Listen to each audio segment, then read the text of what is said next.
Êtes-vous satisfait de votre taille, de votre poids, des traits de votre visage? Comme la plupart des gens, je suis certaine que vous êtes un peu complexé. On en veut tous un peu à la nature de ne pas nous avoir donné un corps parfait.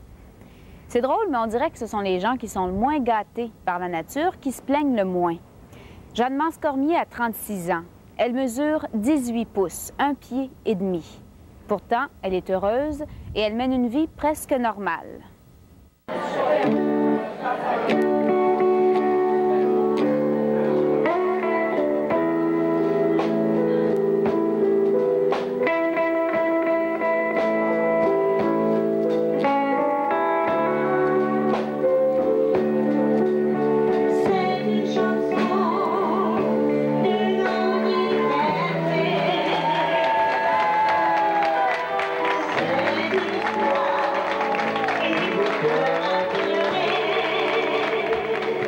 Et oui, cette chanson en dit long sur le vécu pas toujours facile de Jeanne-Mance Cormier, 36 ans, originaire de Montjoly et qui mesure seulement 18 pouces, et ce, à cause d'une maladie des os contractée à l'âge de 7 ans.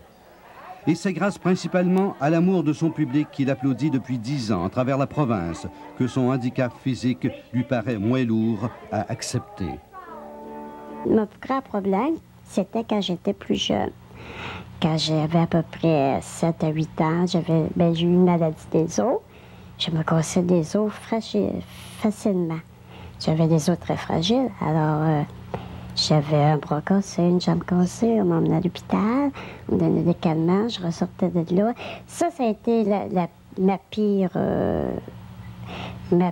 mon pire temps, comme on dit. Comble de malheur, à l'âge de 9 ans, Jeanne-Mance perd sa mère qui lui avait appris à avoir confiance en elle. Cette mère qui la connaissait le mieux n'est plus là. Et à la demande de son père, Jeanne-Mance est alors placée dans un foyer d'accueil où elle y réside pendant 22 ans. Son nouveau milieu l'introduit dans le monde du spectacle amateur. Trophée sur trophée, elle commence à conquérir son public. La musique a commencé là où je demeurais. Ils me sortaient beaucoup avec eux. Ils m'ont emmené dans des soirées, dans des concours d'amateurs. C'est là que ça a commencé, le spectacle.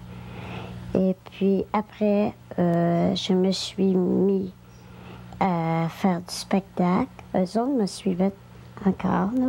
Ils m'ont suivi une couple d'années. Et vu qu'ils étaient des personnes assez âgées, ça les fatiguait beaucoup.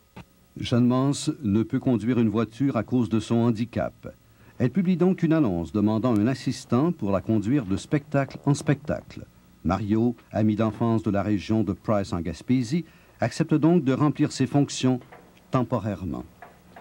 Où est-ce que je travaillais, le moulin à scie est fermé. Entre-temps, Jeanne-Mance avait besoin de quelqu'un. Elle est venue pour, pas me demander, mais rendu chez nous, je me suis offert.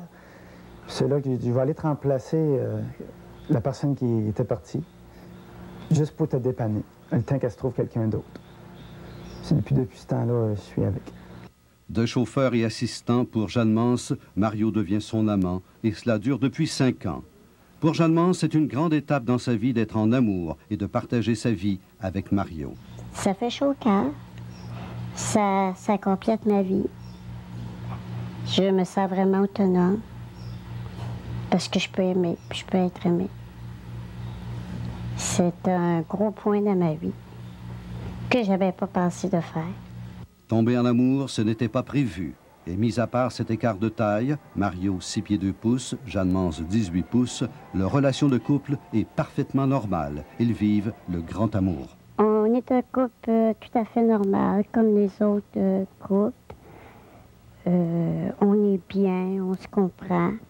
Et puis, c'est sûr que on peut pas, à un moment donné, dire, bon, ben là, on va avoir un enfant, on veut former un foyer, là, avec des enfants.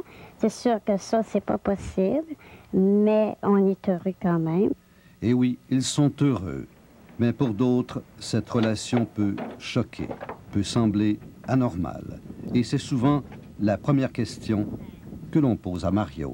Ils me disent en premier temps, pour ceux-là qui sont d'accord, c'est merveilleux, puis tout ça. Même, il m'a déjà été posé des questions. C'était quoi mon problème à moi? Tu sais, en voulant dire, tu dois avoir un problème, puis tu sors avec une petite femme, tu sais. Là, Je lui dis, il n'y a pas de problème, Jeanne-Mance est normale, seulement qu'elle est tout petite. C'est ça que les gens veulent savoir de toute façon. C'est normal. Tu sais. Des fois, ça vient tannant, je trouve. Ils se disent, si les gens s'imaginent premièrement que Jeanne-Mance ne fait rien à la maison, fait qu'ils s'imaginent c'est moi qui fais manger, qui fais le lavage, qui passe le balai. Parce qu'en général, Jeanne-Mance fait 80% qu'une femme peut faire à la maison. Aujourd'hui, Jeanne-Mance est presque comblée. Une vie de couple réussie et son handicap physique accepté. Mais un autre grand défi reste à surmonter, celui de briser les préjugés de la télévision. Il y a beaucoup de préjugés dans des émissions de TV. Ils ont peur, ils ne savent pas trop ce que les gens vont dire si je fais passer quelqu'un qui est en fauteuil roulant. Même si elle chante, elle gagne sa vie comme tout le monde. Même si elle fait le même métier que n'importe quel artiste. Ils ont peur. Si on ne fait pas de télévision, comment veux-tu que les gens nous connaissent, puis qu'ils achètent nos longeurs, puis nos micro-sillons?